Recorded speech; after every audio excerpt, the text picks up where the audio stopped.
Hey, this is Professor Fay with your anatomy lesson of the day. Today we're going to talk about the ribs. So I've got a rib here to show you all. So this rib, they all have a head, a neck, and a tubercle. So the head's kind of wide, the neck is a little bit more constricted, and the tubercle is kind of bumpy. They also have a body, which is the rest of this rib. On the body, you'll see the costal angle, this kind of sharp curve here. And then you also have a costal groove, which is a little grooved out space for some blood vessels to run in along the ribs. And then on the anterior-most part, you've got the facet for costal cartilages. Back here, there's some facets on the ribs. These articulate with the demi-facets on the bodies of vertebrae.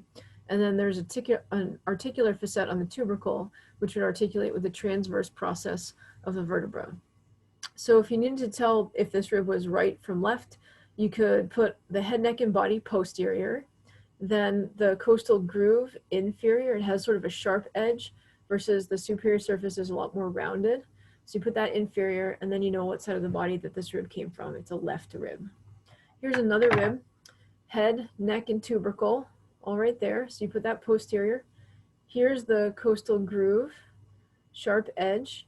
That's going to be then a right rib. Now the ribs attach to the vertebrae we know posteriorly, but then anteriorly they attach to the sternum via some costal cartilages. So the sternum has three parts: a manubrium, which is this whole part here, that has a jugular notch or suprasternal notch right here. And this is where the first rib would come in.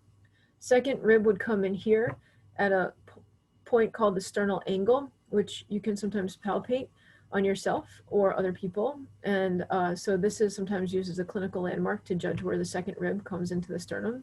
Then there's the body of the sternum, and then this pointier thing is the xiphoid process. The way that your ribs come in is that we end up having ribs categorized into true, false, or floating, also called vertebrosternal, vertebrochondral, and just vertebral. So the first 1, 2, 3, 4, 5, 6, 7 ribs are called vertebrosternal because they have direct attachments to the sternum via these costal cartilages. Then the next three, 1, 2, 3, are vertebrochondral because they have this shared attachment to the sternum. And then the last two ribs are called floating or false ribs.